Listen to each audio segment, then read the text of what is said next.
Welcome back, everybody, to the Bink or Bust 100K Bankroll Challenge, where we are trying to run 2,500 up to 100K in 6 to 8 months and move up to NL1K. Pretty lofty goals. It'll obviously be difficult to get there, but that's what we're shooting for. So hopefully you guys follow along, hit that thumbs up, hit that subscribe button. We're trying to stream every single morning, so there's an update every day. So far, we've been doing relatively well with it. We got sick for a few days there, so we did miss 2 or 3 days for the stream, but other than that, pretty much been here every morning. So we're going to continue to push for that. The bankroll's currently sitting at 5,200. So obviously going really good, and the way, I'm just gonna pull the poker craft up here. The way this is basically going to work is with the power of doubling. So over 6 months, the first 30 days we needed to go from 2,500 to 4K and playing NL 100, which obviously with $5,200 bankroll, we are ahead of schedule. And then the next 30 days, we need to go from NL 100, NL 200, double the bankroll, NL 200 to NL 500, double the bankroll, NL 500, NL 1K, double the bankroll. And basically, I think we have a bonus 30 days in all that to hit the goal in 6 months. So it's obviously pretty lofty. It's going to be difficult. We're going to have to run good. We're going to have to be able to find enough volume hands in. But I think it's definitely doable for sure. So, but hopefully you guys come along for the ride and you hit that thumbs up, hit that subscribe button. We'll definitely try to work on improving the stream as things progress. But for right now, this is sort of our basic setup. Just me, my fish tank, and some poker tables. So top right, we're just going to check here on Queen Queen 8. I am going to call one the Ace 10, blind versus blind. He checks, and we're just going to shove. And the reason I'm shoving is that I don't think he has a 7, and that's really all it comes down to. And here in the top right, he checks back turn, so we're actually going to go... wait, let me just put this here. Double check that one. Checks flop, turn, X. I think I'm just gonna block that and fold if he shoves. We're kind of targeting a 6 or a 7 or like an ace high here. And I don't really give these guys credit to bluff shove me. Excuse me, sorry, still this cold. I don't give those guys credit to bluff shove really at all, and they are going to overvalue top pairs in a lot of spots. So and that's fine, even if he calls the queen and we lose, obviously it's going to happen some portion of the time. But anyways, so the poker craft. As you guys know, we had a big drop on a couple days ago on Friday. What do we want to do here? I think we just go half his stack, forcing the shove, basically. We had a big losing day on Friday, dropping at 6, I think, ish buy-ins. I think we actually dropped 7 buy-ins, but with the leaderboard, we got it back or something. So overall, we lost 6 buy-ins on Friday. Great board when he just cold calls, obviously. It does kind of suck because, oh, whatever, he wouldn't even call ace queen, ace king, ace 10, something like that. In that spot, full 10-4.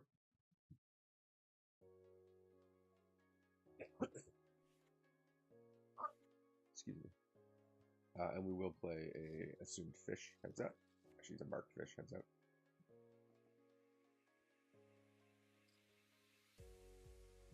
Right, good turn card. We just go for value again. Take it down. So yeah, we had a really bad Friday. Well, here, we'll just pull everything up. For those of you guys who haven't been around, you can check out the previous videos to get some updates and valuable playing tips. And it's left. Okay. We'll switch tables, I guess. Check here. We're gonna value bet 7. Should actually probably check turn. Now we're gonna get bluffed. Oh, I'm just gonna go for the overbet here. He calls. He's probably not gonna fold again, so we'll just check. Yeah, no, I can't believe we didn't value bet that. That's crazy. Okay, we ice at the 10s. Called. Clean on the flop, so we're just gonna check to him. He checks back. We're gonna block that turn. Check U4. Basically, if he were to, I'm just gonna block it again. If he were to raise there, it would have to be small enough that we would kind of have odds to call our diamond and assume, and we would have to think that we actually have the best hand with the diamond.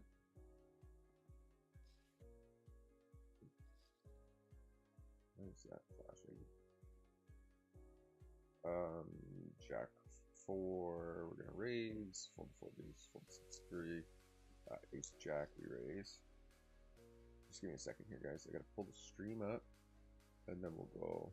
It's gonna be hard to bring up Pokercraft right now with all these tables running. We're live here. Thumbs up. There we go. We're going to call the full pot on the turn. I think we have enough equity and potential to have the best hand enough of the time, but we just have to call there. And we raise the king 9 suited.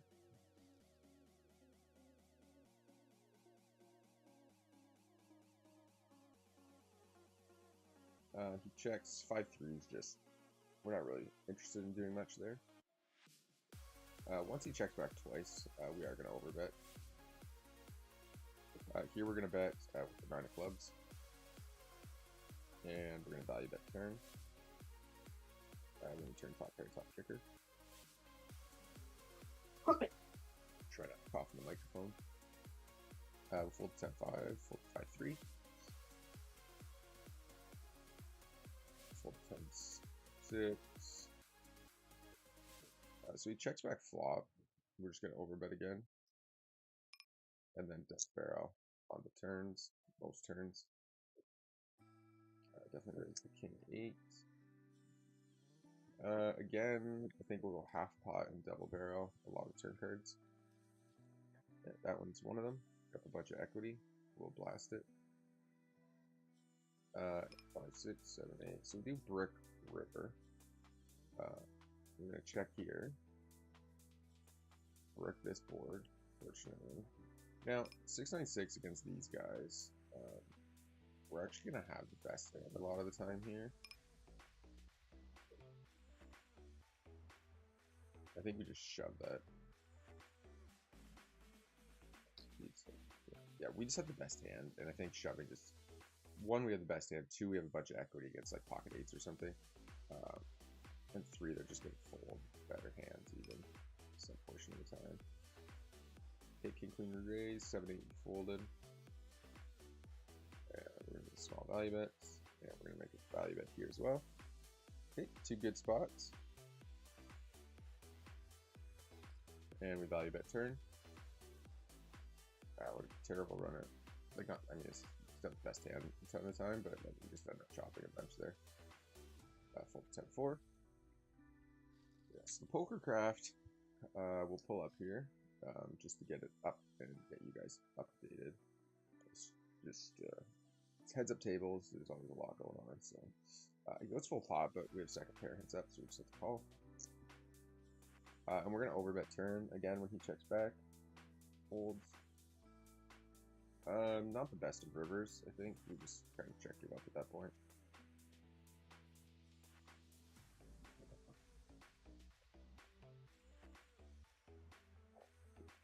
Excuse me. We'll raise the 7-4. Definitely raise the queen jack. Okay, we flop top pair with a backdoor. So Don Juan leads into us. We're just calling here with top 2.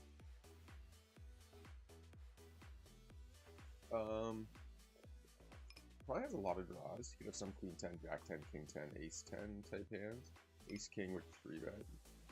Probably doesn't have too many 8-9s that like leads out on flop. It's a really strange lead for pocket sevens. It's super strange like lead and like snap check turn. Really. I think we still have to go for value in the bottom left. Ah, that's a bad river card. Basically, most of the value we were betting at was like pair plus diamond. Or just like turn diamond, like ace X with a diamond. Alright, he goes full pot. We do have an open ender here, so we have to call. But if he goes full pot again, we'll just fold. Yeah, that's fine. Just get out of the way of that. Fold jack 3, fold king 4.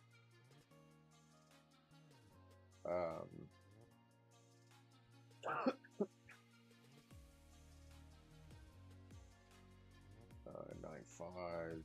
Just a check call.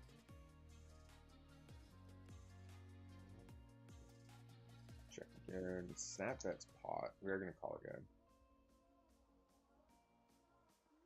Check stack. Should have the best going as 8-6. I mean, I guess it makes sense that he has top pair when he's going full pot. 8-7 suited raise. The 9-10 here. Omar's never going to 3-bet. It's probably best to just squeeze this and then fold if somebody comes over the top. Okay, we're going to value bet both of these, second pair and the top pair, and we're going to double barrel. Oh, man. So again, I think this is a spot where the pot's just so big and we have a good enough hand to just rip it. Like we block pocket tens, I think we just rip it. Yeah, they're calling so wide, they're just gonna fold so often when the pot that is that big.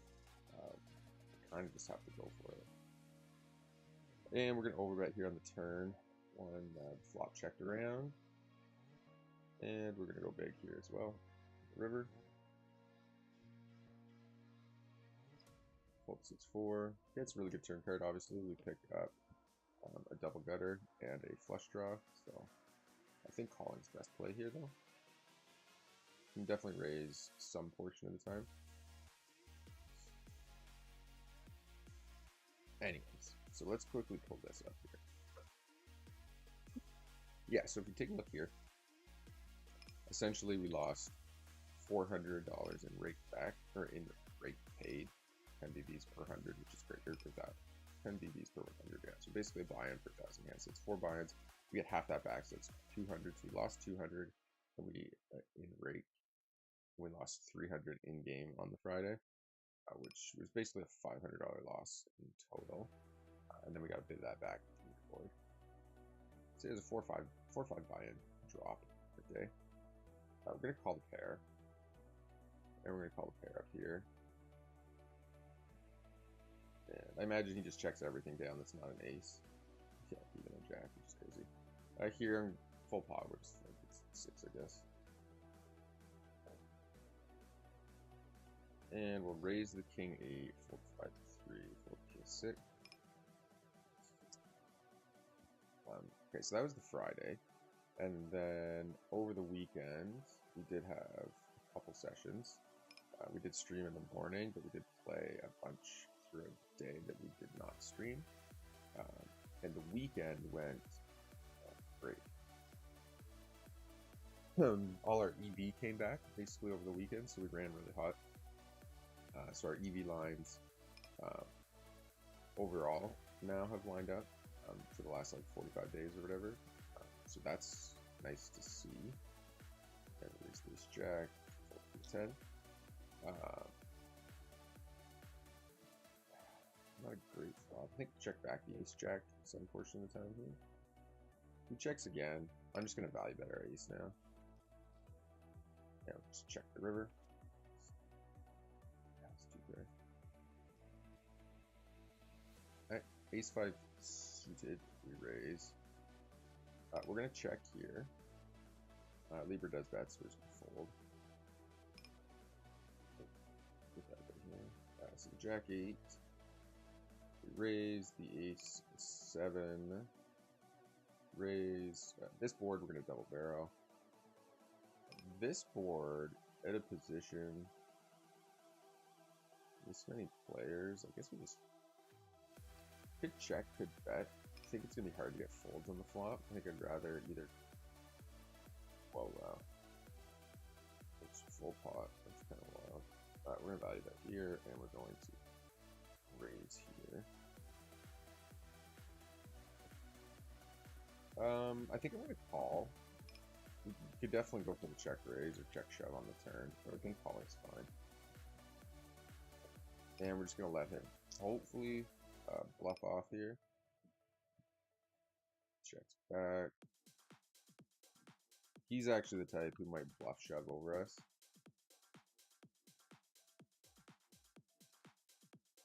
Okay, flop a set. Basically, I'm just gonna go check call, check call, check call on this board. He just checks back. So the odds of him having overpairs are pretty slim.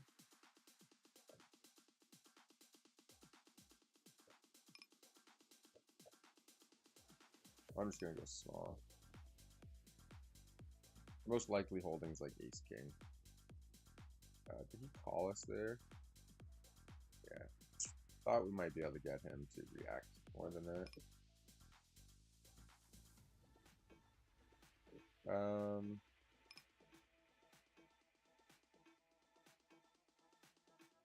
So he checks back flop. I think I just stick it in here. It's a tough call.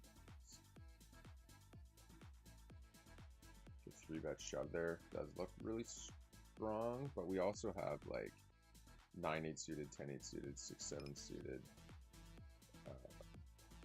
that does that. So we definitely call some portion of the time. When you're out of position, it's tougher. Obviously, in position, we would have just called there. So really just not winning these heads-up games right now. Yeah, it's a little close in that spot, I think. But the issue is he's mostly just bluffing. Like, so we probably are better off to just like check call and then just check call the river. Shoving there kind of just says, hey, we have the best hand and he can fold. Especially when he checks back flop. And like when he checks back this flop, most of his range is going to be, you know, like ace king, ace queen, like ace jack. I don't think he does a lot of checking back with like overpairs or anything too often. I think he's going to value bet those. Okay, we're going to value bet the 7 here. We're going to raise the 7s down here. This guy donk leads into us. He's just a nit. Like, I don't know. I can't know exactly. And we'll fold the deuces, fold the 7-5. So anyways, raise here, 4. Okay, we're gonna bet here. We're gonna raise the ace jack. Calls, then leads full pot again. This guy, yeah, he's gotta have a no. 10 fill up and cut off one closing time. Let's stack that. This would call.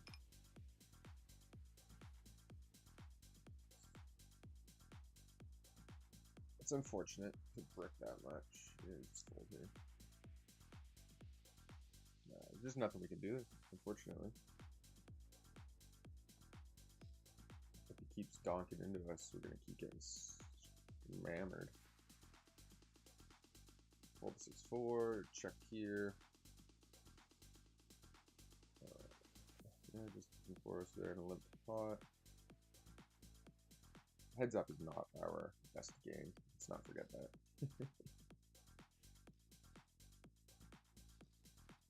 First, I feel like we're playing way too tight though. You know? So I think we just need to shift to opening everything. Because we haven't been 3-bet once. So I think if you're not getting 3-bet at all, you probably just need to raise 100% of hands. Okay, we're going to bet here and then double barrel turn.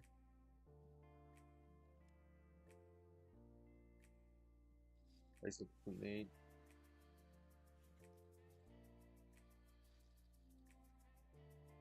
can't have a hand you possibly want to call it here. Fold it. Okay, so back to the weekend graph. So, and this is why our bankroll is at 5,200. We dropped from 48 to 42 on Friday, and then we had a fantastic weekend. Pretty much played 3,800 hands, I think, on Saturday, roughly. And then we had the rest, almost another 3,000 on Sunday. And so we took 6,600 hands, turned it into a $1,200 run, which is mostly profit. 6 buy-ins. So basically, we won 1,200. We lost 6 buy-ins in rake. And we got 300 of that back in rake back. And because we played so many hands, we actually landed, I think, top 4, top 5, or whatever, both days. I think we got $100 in total in rake back for both days. So it's 200. So we really didn't pay much in rake at all, right? You get 300 back, and then we won in leaderboard, so that's 500. So we really only paid like a full buy-in, basically $100 buy-in in rake. There is some NL50 mixed in here, of course, just because of what was open and everything.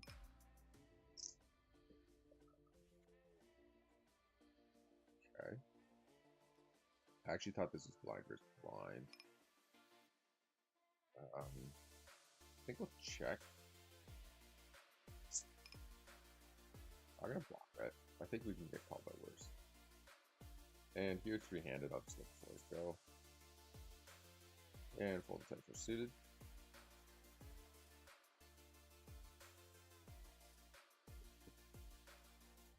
Mean Juan says, I don't like that ace queen shove, TBH.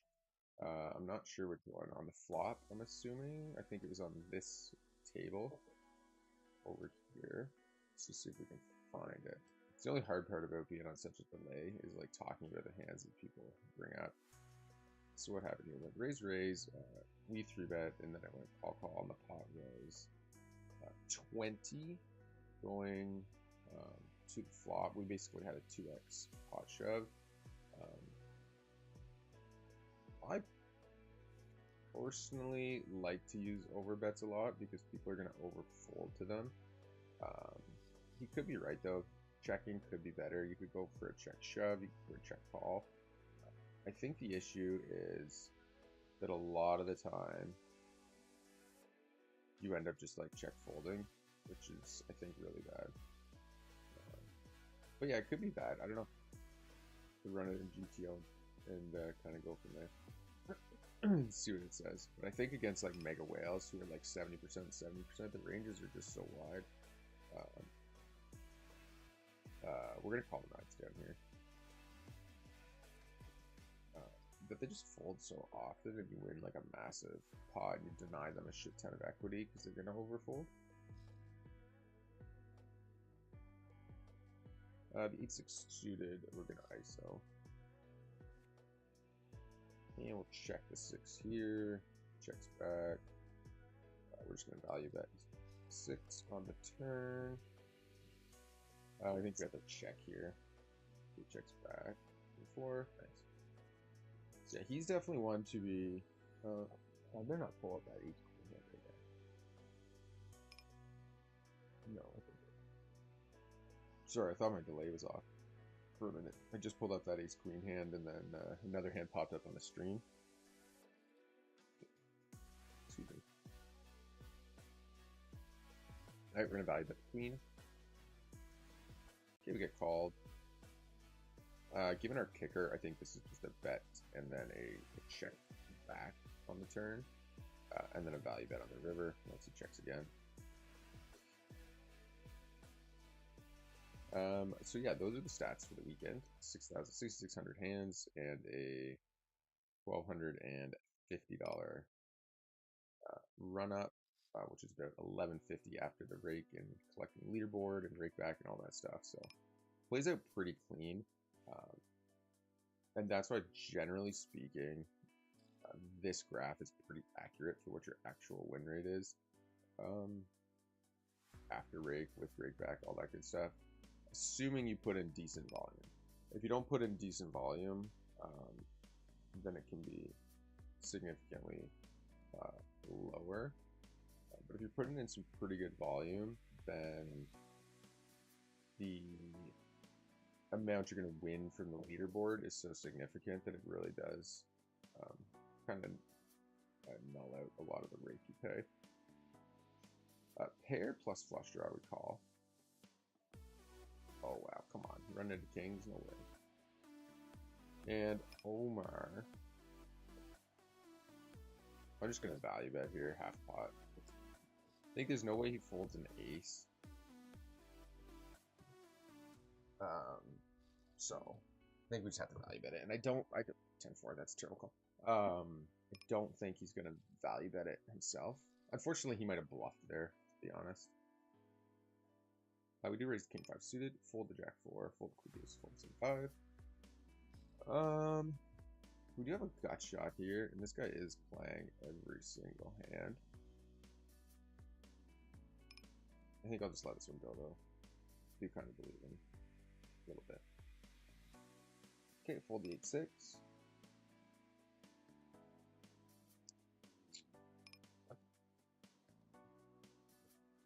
Pocket jacks, I will check once. Hearts, probably bet when we check to him. So now we're kind of just value betting against like 10x and 9x's. King X, I think, would have definitely bet flop. So this is something you'll find a bunch too, is weak reg, or the weak regs and the weak fish and everything else. We'll just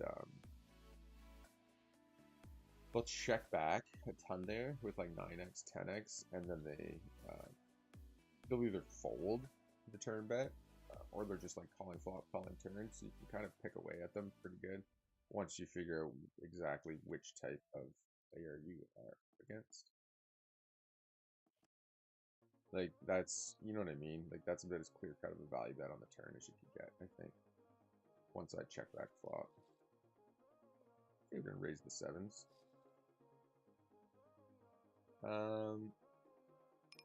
King Jack raise. I don't know if 7s are a 3-bet here or not. I am gonna 3-bet it this time. But 8s are definitely a 3-bet. I think 7s are right kind of on the... But because he 4-bet me last time, I don't think he's gonna 4-bet me light again.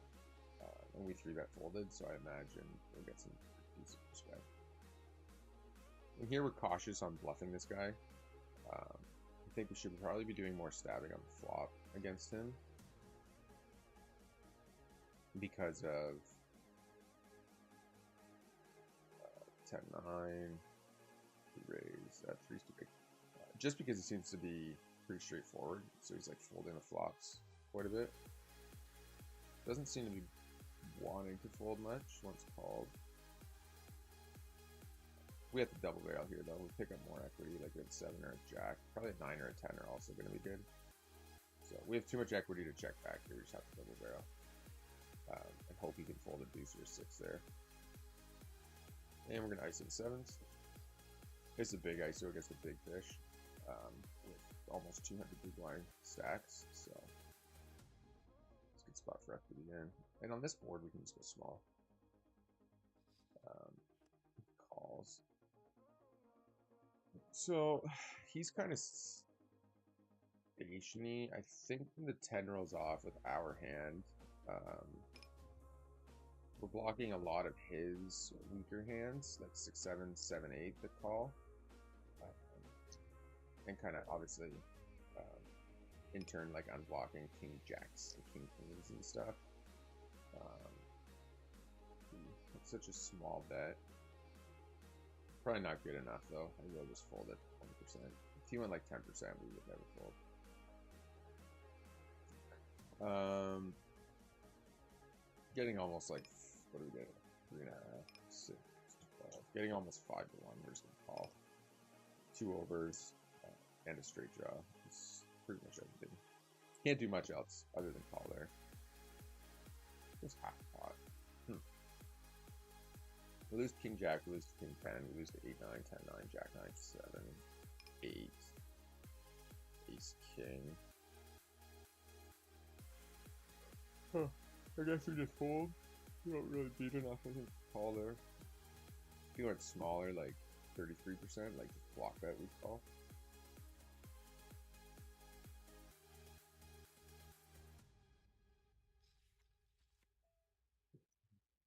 LMD asks if we are opening a school or a course. The answer is currently no. I think there's about 1 million schools and 1 million courses out there. I think I think I might do something eventually for like a microstakes thing, because you know, like microstake specifics, like you know, like a 20-step NL10 to NL100 or something like that. So I think a lot of the stuff that's out there is like done by super high stakes grinders and stuff, and they just kind of rely on their success and their name to get people to buy a bunch of stuff. But I think when you're talking about the getting out of the micros, there's some nuances and differences than what they can bring and how you should be playing, and how much you should be like overfolding and stuff like that. So I have thought about doing something like that eventually, maybe as the channel grows and whatnot. Here we're going to be c-betting just like 100% of our range, so we're going to do that again on the turn.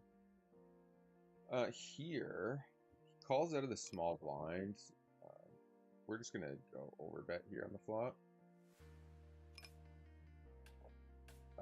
And the reason is that he should never have pocket aces, pocket kings, ace king, ace queen, king jack suited. It's like anything that's relatively strong, he's just not going to have. So, and against Stevie, pop right. I'm going to go big, but I'm not going to put his whole stack in. I think. Oh, that sucks.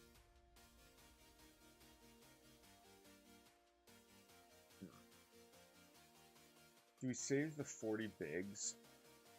Probably not. But I imagine we just are beat here at the time. The issue is if he has an ace. Like, if he has an ace and he's playing, it's just so nitty. Like, there's no way we're good here, right? 80 and 20. We're getting like almost 4 to 1 though. We block flush draws. I'm only calling. I'm just gonna put this guy all in the check lead. We're basically calling because he's playing 66% hands, and we have trips. But this is one of those spots that I talk about where you just, you know, you're beat and you need to fold. Unfortunately, I am going to call here, but I'm like losing. Yeah. It's crazy that he has queen 10 there, but what do you do? But again, those are those spots that we've talked about 100 times where they just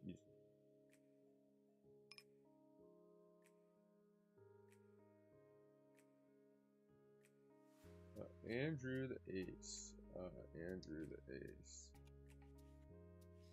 I think I remember you slightly. I don't know what tag I have, to be honest. I wouldn't take too much offense to it if it's theoretically not a good one. I know we haven't played very much, so I don't know. I think you're actually untagged, to be honest, because I think I was unsure. And white guys who are, I don't have any here, but anybody who's tagged white basically means I have a note on them, but I don't know necessarily how they play.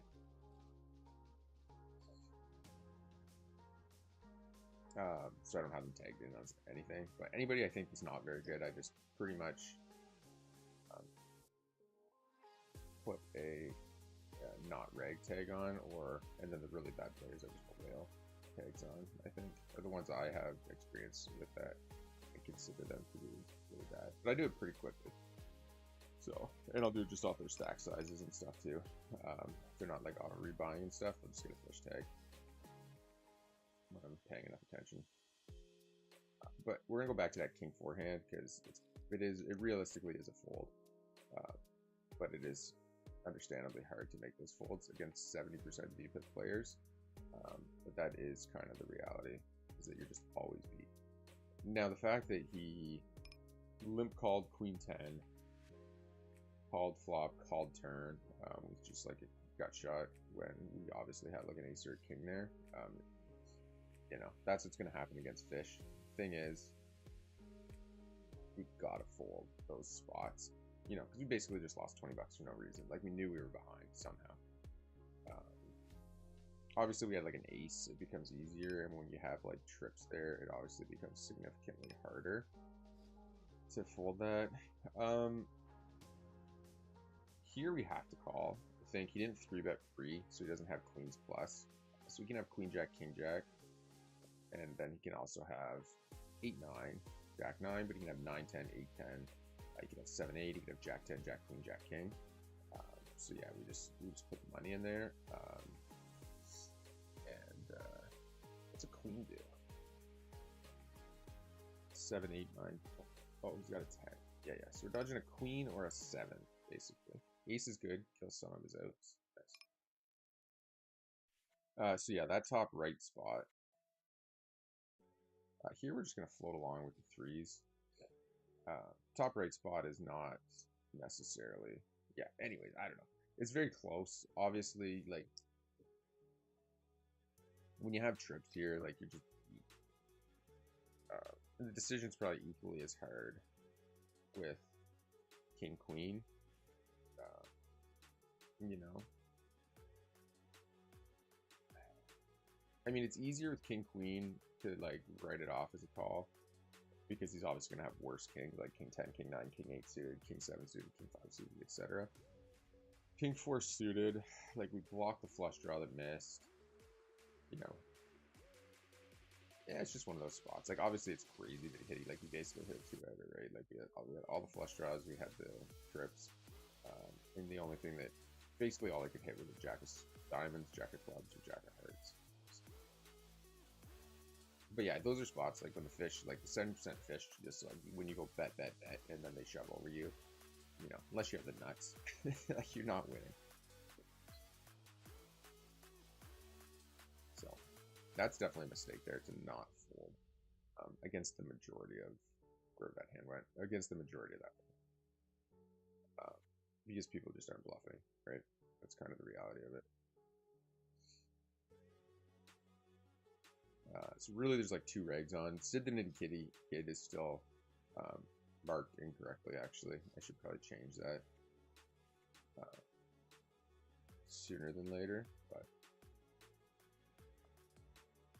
better than use a reg who thinks he's better than everybody. Mega ego on that guy. But I'm not a big fan of him because he's like chirping all the time. He's chirping the YouTube page, he's chirping on here, he's like seat jumping and stuff. So not big fans of that guy. Oop, better slip on here.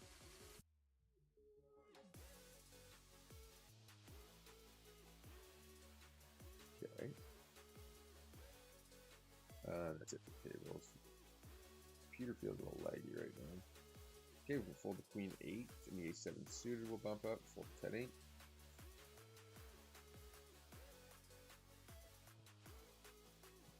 The jack 9.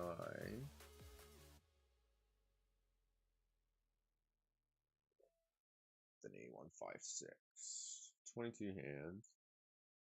Super spirit for that many hands. Ooh. Not a big fan of this new time bank thing. It starts off the same, but the second you queen 10 suited, it's actually not really a 3-bet. Against the rampage guy here who plays relatively straightforward, we're gonna 3-bet it. We're gonna check back turn. Call river.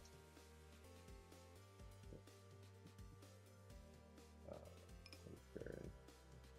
Here's called 5 suited for UGV versus 3-bet. I mean, once you raise it, you might as well call it. Like, in reality, we're just gonna go half pot here with the 9.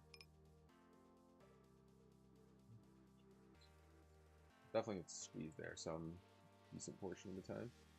And full. Oh, say ace 8's a raise. Fold 10-6.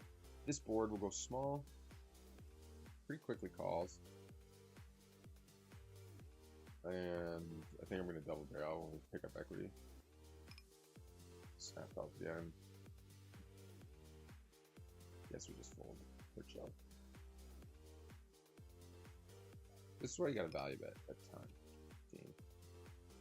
In the ace king, wow, that's like a super nitty bet range.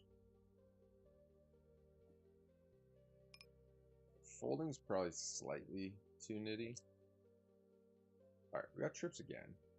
Let's try to win this time.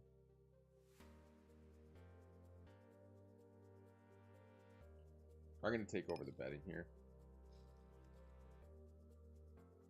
Still have to go for value, but fold ace king. Oh, that's funny. So he obviously thought 2-pair wasn't so strong here, not realizing that the kings counterfeit it. Yeah, so when somebody's 3-betting 2-3%, honestly, like, you got to be folding like everything. Pre-flop. You know, like all the hands that you would normally fold, you would fold, except for maybe like, it's tough. Like I think even 6, 7, 10, I think we just have to check the queens here 4 ways. Here, this is like a c-bet 100% of the time, especially with the king high flush draw. The king's not a great. This is just a board we do a lot of checking on. So, and we're going to try to put the wing ching in here. Woohoo! And get some value with our hand. But yeah, like when you go to the flop 3 ways and the flop comes 6, 7, 10, 2 diamonds and a heart, like you got to check some portion of the time with your premiums because you're just going to be checking almost your entire range here, right? So we're obviously going to be check raising a lot. I was going to say, there's no way this guy has a king.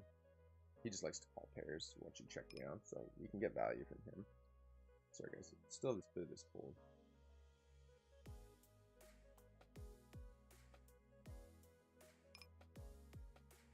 Fold here, fold the queen 9, fold the jack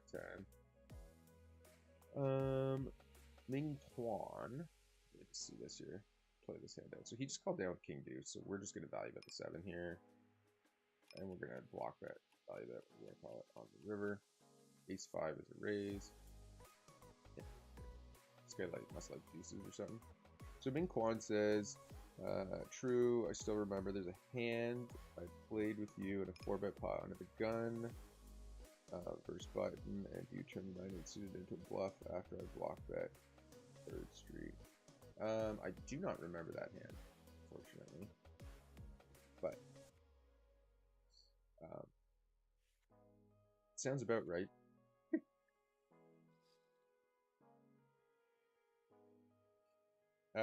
So to that point, 5-4 suited, you do call some portion of the time. I call less when you're up against small blind, big blind, because the 3-bet's just so big. But it is a mix, for sure, between calling and folding. But yeah, so all you, like, let me just run this hand first. Stevie Lee calls. So we get 3 bets. I think I'll just call here. You do fold the 10s here some portion of the time. So I guess to that I'd say that bet sizing is one of the biggest tells that you'll find in these games, because people do not properly balance them. So generally speaking, when villains are betting small, they do not have a strong hand, and when they are betting big, they have a strong hand, and they don't really balance that out. Wow, we run so good. It's crazy. I'm just going to go half pot here. I think it's going to be hard to get paid off. Fold here, the 6-5 suited, and 3-bet the kings. Nice. So anyways, yeah, people will not...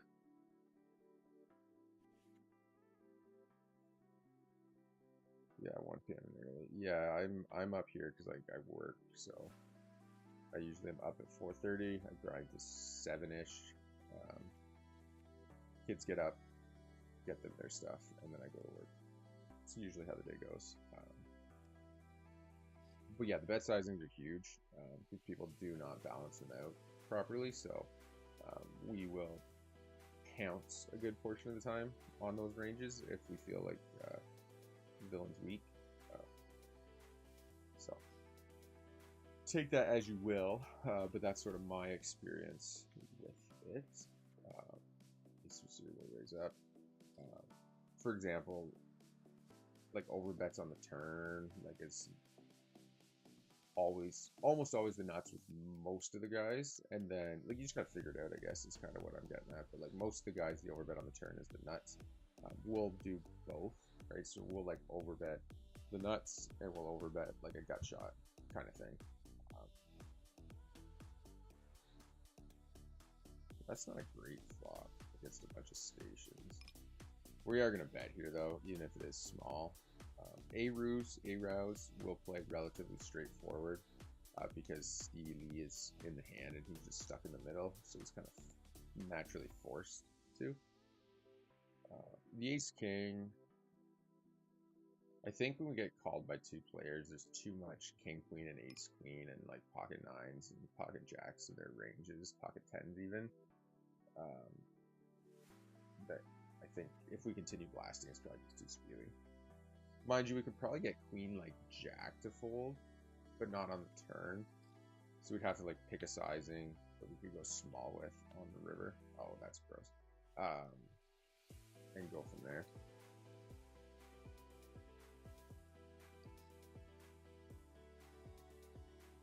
But yeah. Fold to 6-5, fold to 7. This I'm not really sure.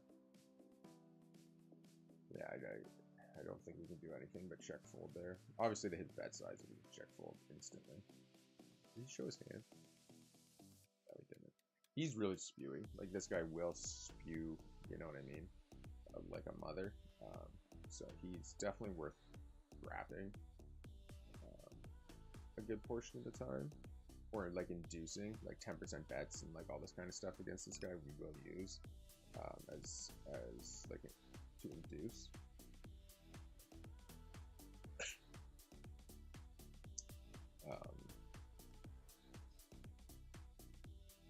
Fold the 9 deuce. And the queen 4 will fold. I guess we'll pull up Poker Craft for today. Just to see where we're at. Probably not a ton, but should be up at least a little bit, I think. Yeah, so the weekend graph was great, like I said. Any of you guys just joining, we had a fantastic weekend. That's what got our bankroll up to the 5,200 from Friday. Friday's dropped to 42. 6,600 hands, we won just under 1,300. Mostly NL 100. Yeah, pull up on Monday. Fold the jack deuce here, so yeah, so we're up 130 or so. We've been up and down. It's like, oh, we hit our peak, lose 122, and then we came down to 50, and now we're back up.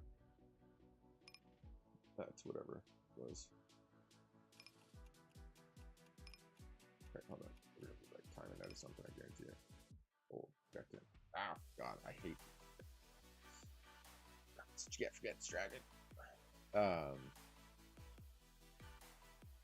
Alright, fold the 8-5. Fold the 10-6. So Ruby Jones sort of nits a lot. He raised from under the gun, and then he bets half pot on this board. Pocket 10s, we just call. 9's good if we wanted to turn something into a bluff, because we do have a lot of 9s. So I think I'm going to call here. Okay, dude, spike the diamond. I'm not sure if that's good or bad. So we call the turn because I think his big barrel on the turn, in my opinion, it's kind of luring us with that half pot bet. He's just such a nit though. Like, it's got to have like a diamond a lot of the time. But basically, when he goes big on the turn, I think we're gonna call the 10 diamonds. but I'm kind of going against my read here. So I actually might just fold it. My gut's kind of telling me to fold here, so I'm going to. But the reason we called the turn is that he's kind of essentially saying, like, I have pocket jacks. Or like ace X with a diamond kind of thing. Ace king, ace queen with a diamond, or a flush.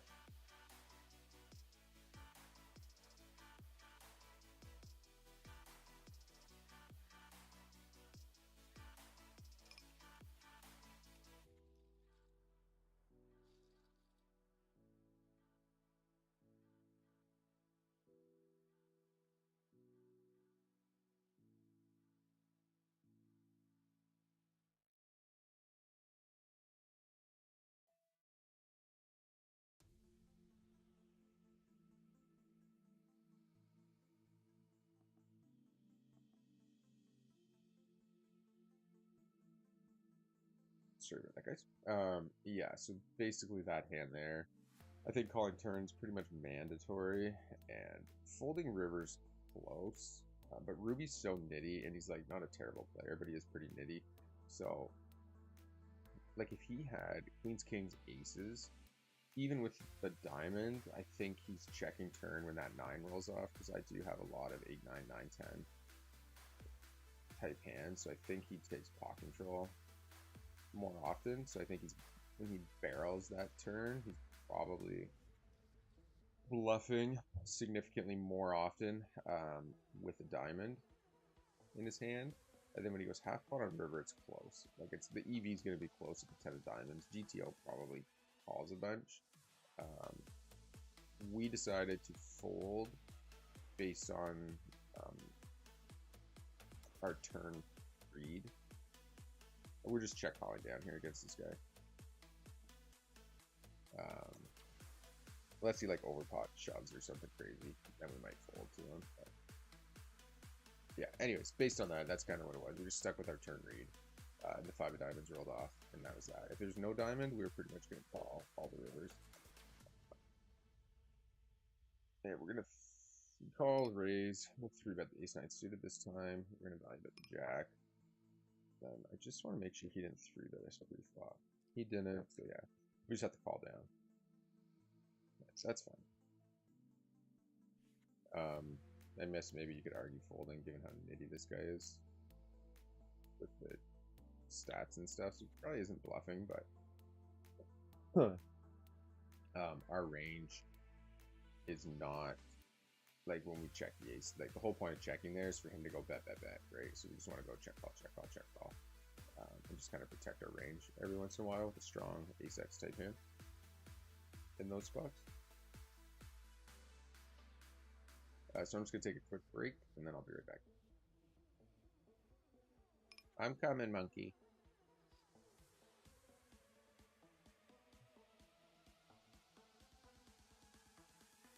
Sorry, we'll play this aces hand out. Looks like it's just gonna fold around. No, Ruby Jones calls. And we're gonna bet big on this board. Basically, we're just targeting King X. He actually goes for a check raise. He will raise King X here, so we're gonna call.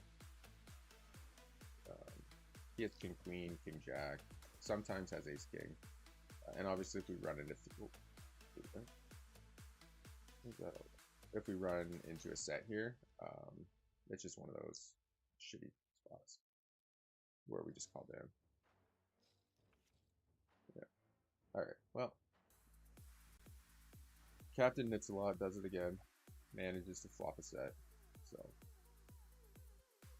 on this board though, against that guy, I think he has enough Ace King, King Queen, and some flushes there that there's not really much we can do with aces.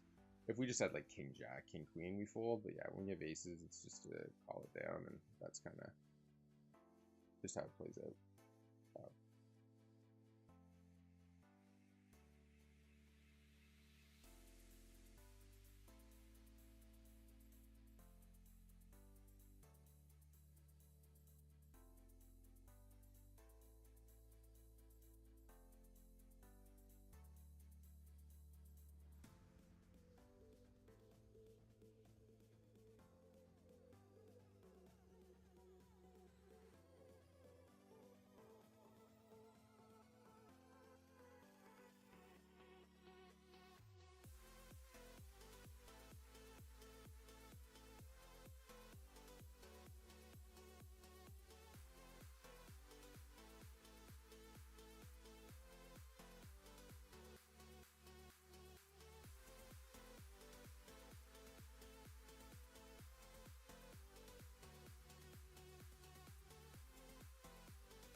And we're back.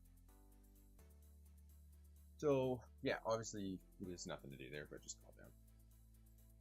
And beat sometimes the ace king, but the issue is, the only issue with calling down here and stuff is that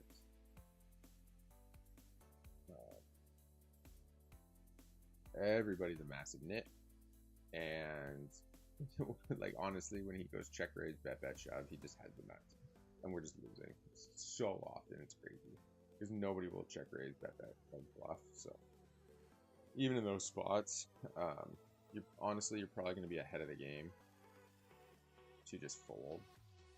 Like honestly, just like you can't fold the flop, but like you just fold turn. Honestly, or fold river, like fold to the shove in the river, call flop, call turn. I'm actually gonna run this GTO and see, like, if you open it, it's not even a 3-bet pot, right? So it's like, it's not even a 3-bet pot, and they go bet, over bet, shove, like they're eating you, right? Unless you're up against a guy who's willing to bluff. We probably should have just folded aces on the river, in reality, for 120 bigs, but it's close. Yeah, I don't know. Honestly, I think that's probably a fold. Like, I bet you GTO folds that on the river. Now that I'm actually kind of stepping back and thinking about it. First, it seemed like a cooler, but I think you have to call flop, you have to call turn. But when they, like, mass overpot river, and it's like a nit doing it, we don't block the ace of hearts, though. You know, ace 4, ace deuce, like ace deuce hearts, ace 4 hearts. Most of those know to give up in the river, right? Alright, and here's a good spot. We like to do, when everything checks around on the flop, we overbet turn a lot.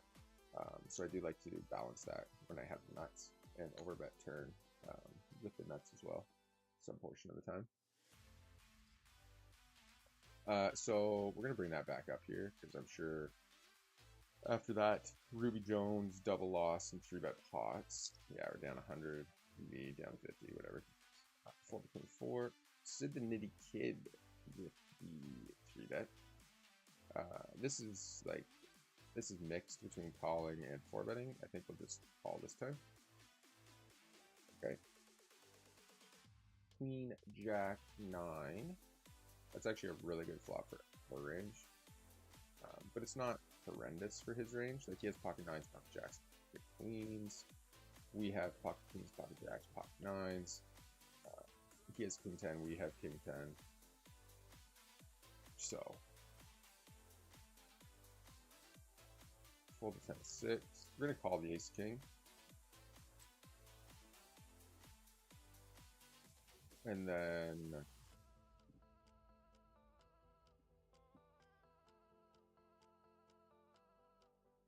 let's let that go when he goes big on the turn. He's good enough to know that this is like a board we're going to smash as well. So I think with his like marginal strength hands, he starts to slow down there, and he'll probably check back the turn a lot. But when he goes 3/4, he's obviously bluffing. Or has it, and I think on that particular board it's going to be pretty hard for him to be like stone cold bluffing, you know, like he's going to have a lot of 9-10, Jack 10, Queen 10, King 10 is the nuts, but 9-10, Jack 10, Queen 10. Queen 10 might check, but anything with a 10, Jack 10, 9-10, a pair, you know what I mean, like stuff like that, he's going to be double barreling some portion of the time, but again, we're like way behind all that stuff, so yeah, we generally are not in a good spot there. Lately, so since Friday, all of our losses have almost completely came with pocket aces, pocket kings, and pocket queens, generally in 3-bet pots. I really don't like calling that ace on the river, actually.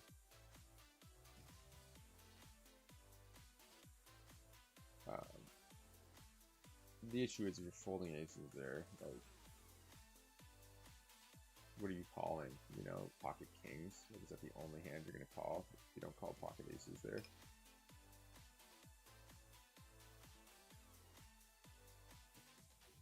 Okay, and he checks back, and again, with overbet turn. and he will fold.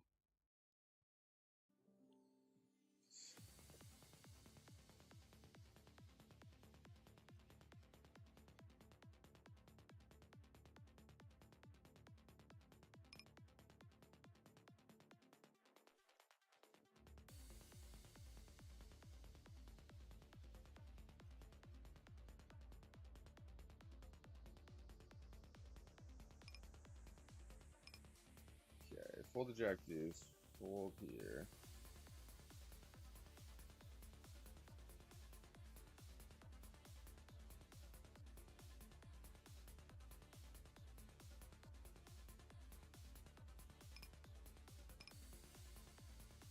Alright, check the 8-6, fold the 4 deuce, fold the 10-8. Sorry, I was just making an off-screen note there against the player. I know, like, he's all chirpy, like I blocked him from the stream. So I don't really, but I don't, and not just like disagreeing, just being like a clown. You'll probably see a couple of comments in some of the old videos. But anyways, we were just making a note off screen on him that I don't really want to talk about on stream, just in case he can still see the stream or one of his buddies watches the stream. The 10-7 suited, we'll let that go. We're definitely squeezing the ace-jack off here.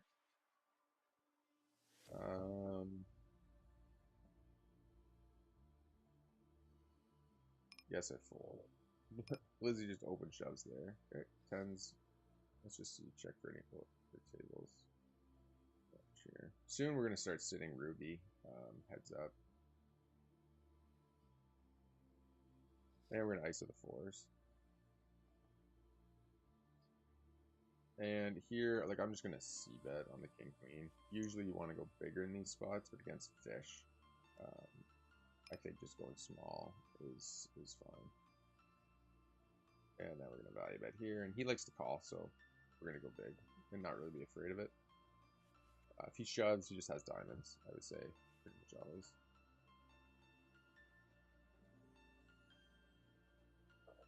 Okay, fold the 8-6, fold the 8-5, fold the 3, fold 9. Folding the 10-7. Yeah, that one's gonna sit with me for a little bit. This ace's hand. Where'd you go? Yeah, it's like when it's not a 3-bet pot and he calls out of the big blind, like he has king 3, he has king 5, he has some ace king sometimes, ace king offsuit and stuff. But yeah, I think like you have to call the flop, you have to call the turn.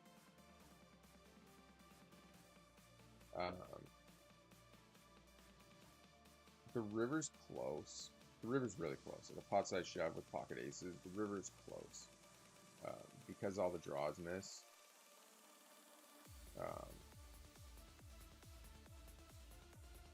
You know. So Mr. Harry, we'll call him, calls the overbet on the flop and the clubs roll in. So I think we're gonna look to get the showdown relatively cheaply here. We're not gonna bluff this. I think he has enough, just like King X and Jack X, without a club in his range. I think most of them have clubs though, to be honest. But yeah, we'll just check down here. Yeah, it's the only, yeah. Okay, we're gonna call the 8. We'll call the ace-8. Yeah, prone here. He is like super spastic, but we're just gonna check there. Okay, and he checks back turn, so we're gonna value that now. Call him here. Value that here. Fold jack 10. Ace-6 versus what? 6s versus queen 9 suited. And this guy's shown a willingness to call down with like bottom pair, so we'll just bet the value on the river. Yeah, 7 deuce offsuit. Okay.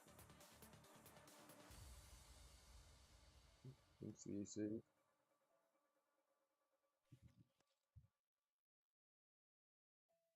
Fold the 4 deuce. Check the ace 10. Check the ace 10. And fold the ace 10. Pretty straightforward there.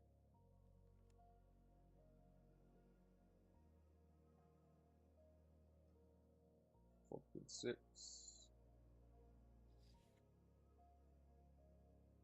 Yeah, so that's kind of something in reality in the microstakes games is just like mass overfolding. Because the few random times that somebody's bluffing you is not worth the other 95% of the time when they just have the nuts. And I don't mean calling like c-bet or something, but like calling down that aces, I think, you know, for 80 bigs on a river shove, we just fold. And obviously, like second pair top pickers a good strong hand, but versus a bet and a shove, we just fold. So yeah, I think, especially against somebody as tight as Ruby Jones, I think it's just a fold there. Yeah, and I don't know. Maybe I shouldn't say he's like super nitty tight, but like because he does open like and steals enough, but he's like not running bluffs. Doesn't 3-bet a lot. So yeah, I don't know. And when he's going check raise, huge barrel turn, and then shoving river in a single raise pot, I think we probably have to fold the aces against him. Against somebody else like better than you, I think we have to call the aces.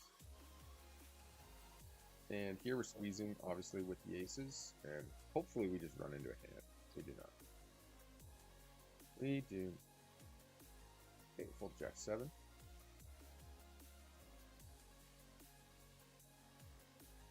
Fold 10-5. And we're just going to let this go. Could maybe bet turn. With the intention of just like barreling the river.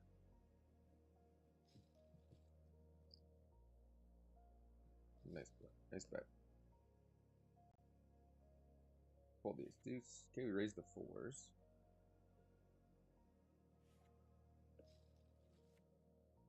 Guess I should make sure this is back on. Yeah, it's check the 4s.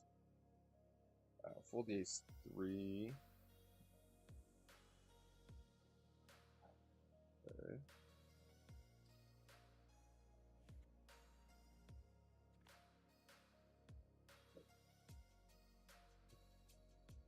Okay, and we're gonna 3-bet prone. I just want to double check some stuff here. Yeah, huge spaz. That's nice.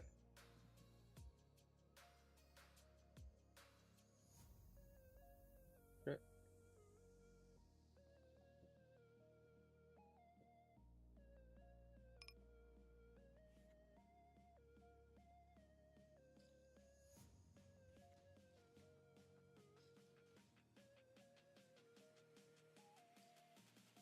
Yeah, this guy loves these donk bets and stuff, but I think we just have to fold to that pot, the river, unfortunately. Could be a bluff some portion of the time, but I doubt it. We have way too many aces in our hand, including ace 4, ace 5, ace 6, for him to bluff there.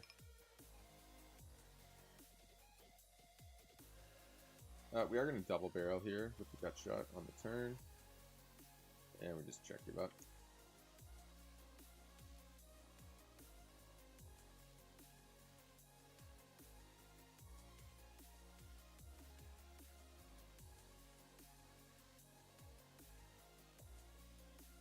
The king 4 suited to defend. We're going to lead out here on this board. If he raises, we just fold. Okay, he calls. And we're going to go big again. So he calls all of his overcards on the like he's supposed to call all of his overcards on the flop. And that range against an under the gun open, like people play pretty straightforward. So if he has like jacks, queens, kings, aces, and we lead out there, they're calling a huge, or sorry, they're raising a huge portion of the time, even though they're not supposed to. And then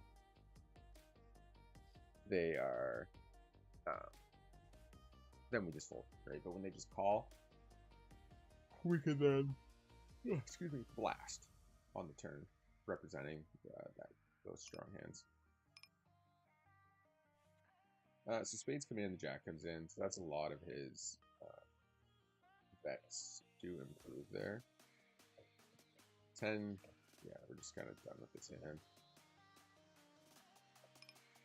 Yeah, 62 hands, 0% free bet, 4% free bet, you know? So, these marginal hands like king queen, where you're supposed to 4-bet or fold, against like super nitty free betters, I just don't really worry about it too much. I'm gonna just call the sevens here. We have to fold there pretty much, you know.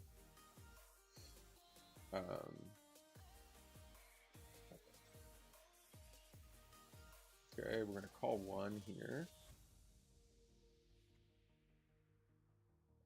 I think I haven't played enough with this guy in so long.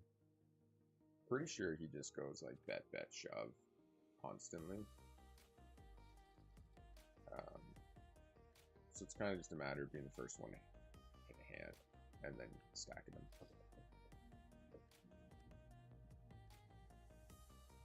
Okay, fold 9-4. That's like really bad calling those sevens, by the way. I just did it because this guy's a big fish. And these guys are relatively tight, other than better than you. But I also think when we specifically call, it's a little bit suspicious.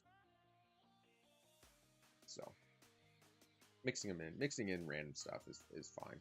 I think, especially because like I do stream and I know people do watch. So I thought we were coming out of it, not going worse into it. But yeah, I do know people watch the stream. They do play against a bunch, so we will do some random stuff just to kind of mix it up.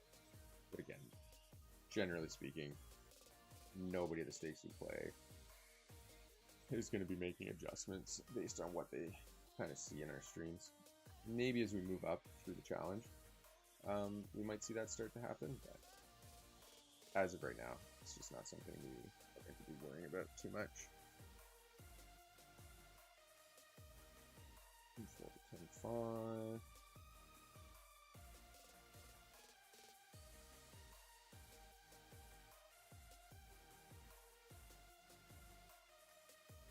Four to 10, 7 suited.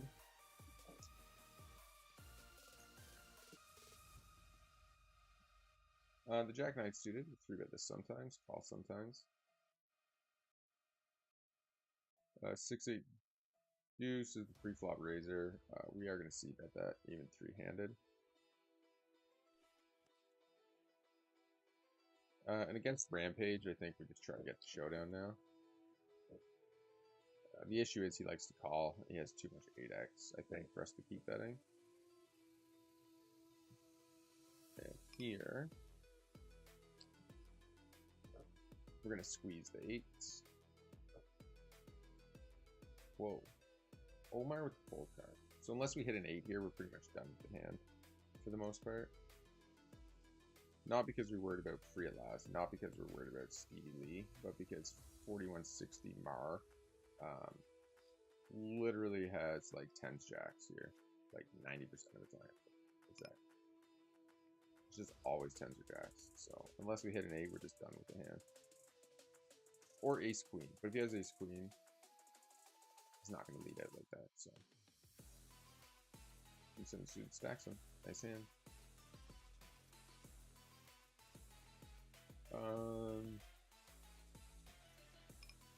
Yeah, I guess we call even against aces. Like it's just you're in position. Can't really fold to that small of a 3-bet. But then you just have complete, total, and utter garbage. But yeah, I think, you know, we just love to flop something.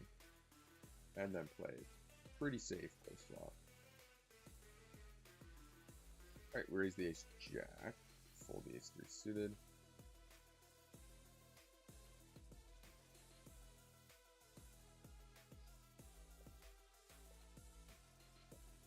Fold 10-3.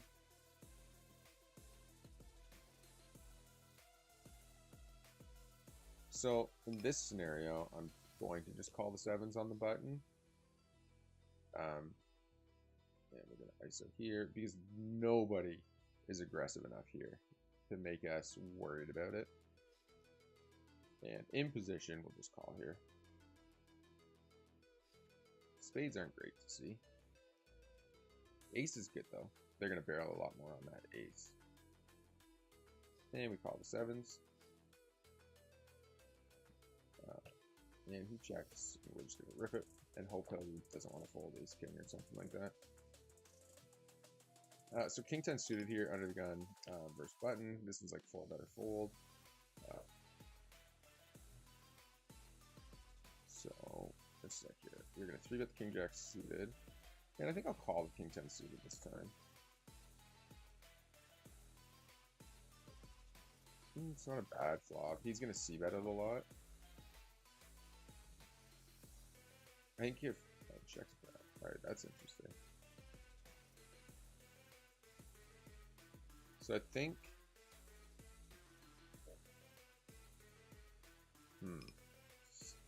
check raise? No. I think we just I'm not sure what's best there.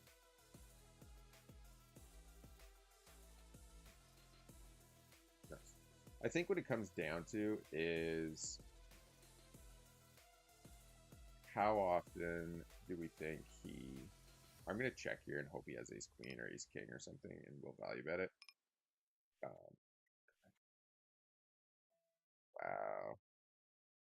You nitbox.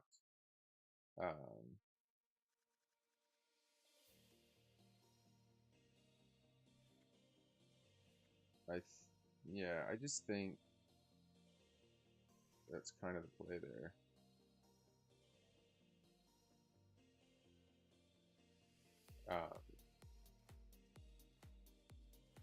Anyways, on the turn, I'm not sure what's best there to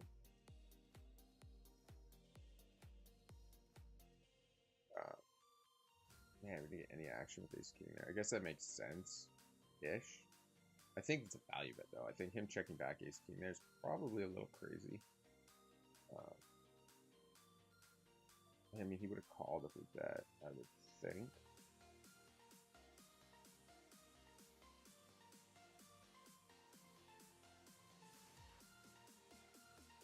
I guess the clubs miss, maybe. Yeah, I don't know. Whatever. I mean, good read by him to not value bet there. We're going to be obviously check shoving on him, but like I get it in a 3-bet pot. Like, what's really going to call you if he beats at that point? Because it just looks like he has an ace so much. So maybe we should be betting there more.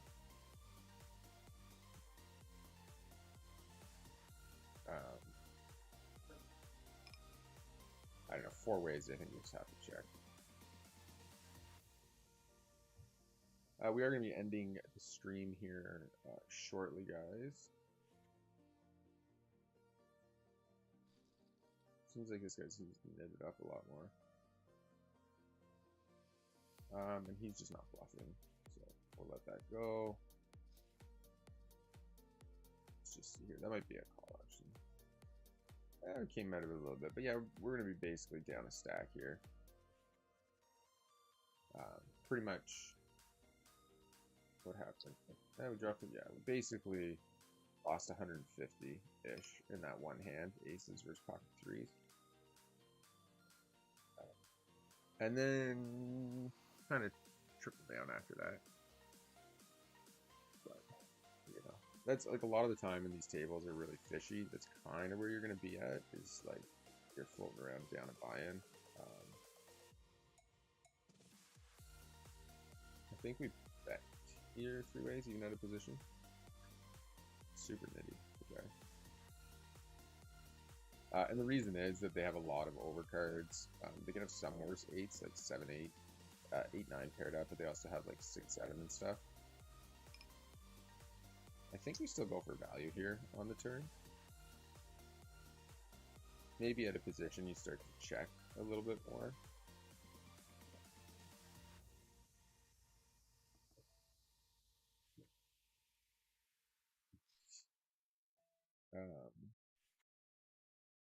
I don't think we can block that here often enough. We beat 6, 7, 5, 6, 7, 8. Getting 4 to 1, I'd probably call here. Diamonds miss. Nice.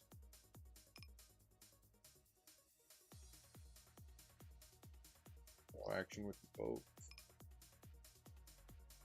Okay, 3-betting enough. Yeah.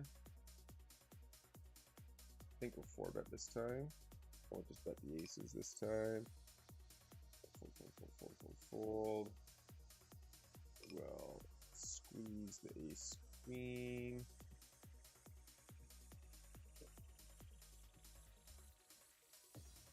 Okay, we get ace. No action with the aces, then we get a second chance.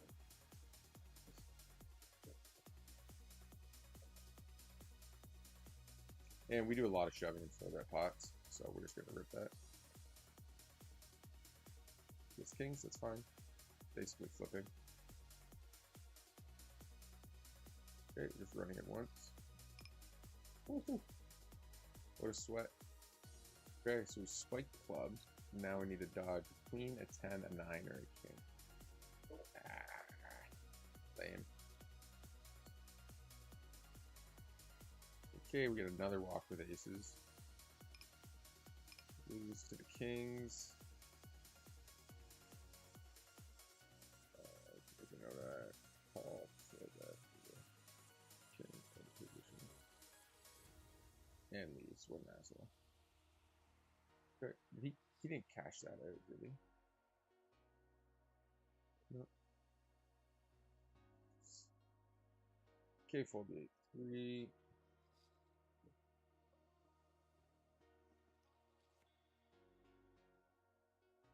Well, fold here. I mean, we had a bit of a bump up from D-bar, but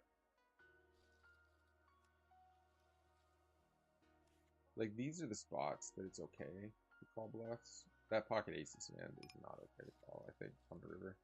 It's still sticking with me, but yeah, the more I think about it, this makes sense. The check call here. And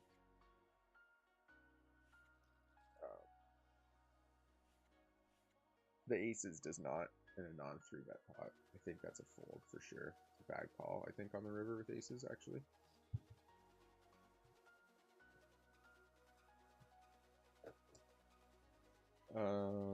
That's a really small 3-bet. I guess we'll just squeeze to like 15 or something.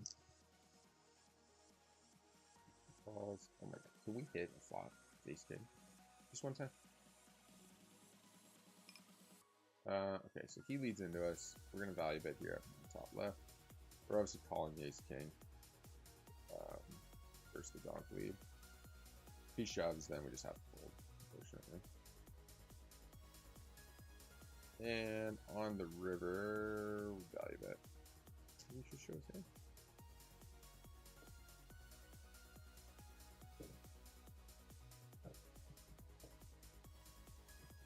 Okay. Oh wow, so he hit.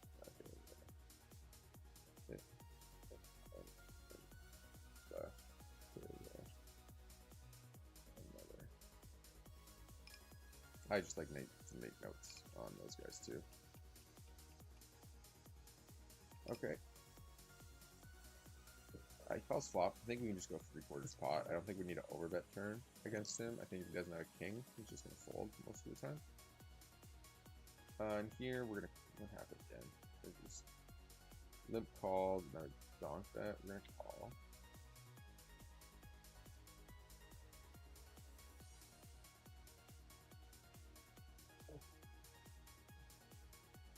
So limp calls, that's flop. That's half pot on turn. Probably have to call here with the old pair to make gut shot. And now we just hope he shoves. Or at least bluffs. At least value bets or something.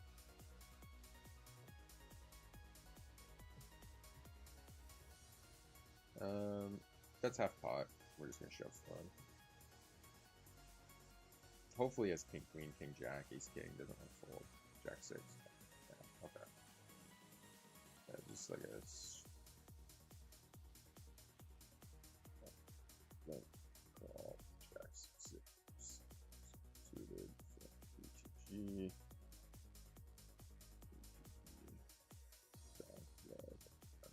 Jack 6 X. Fold here, fold here. All right, that was a good little bink on the river for the team. And we ISO the 10s here again for the 100th time to get 2 callers. Okay, we've been checking back a ton here, so I'm just going to check back again, and I'm going to hopefully start to bet. All right, that's good. Seemed like a frustrated check. That's why we did it. Call the river. Oh, quads. Damn. I was going to say it's going to kill the action, though, now, because he's going to be scared of me having a 10. Yeah. I was hoping he would bluff there on the river. Didn't turn out. So we'll play this one hand out with Ruby, and then we are going to leave this table. And then we're actually going to be end well here. Let's pull this up quick so we can see. Almost even. But yeah, we're just going to be putting an end to the stream here, guys. So make sure you hit that subscribe button, and we will see you in the next one.